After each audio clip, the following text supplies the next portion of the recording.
হয়েছে, আমি এখন একটু ঘুমাই। ঠিক আছে মা, ঘুমাও তুমি, আমি এখানেই আছি।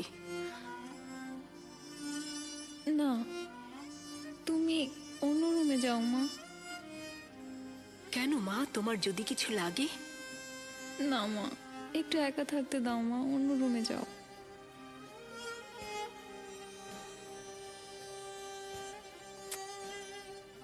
দেখি তোমার বালিশটা।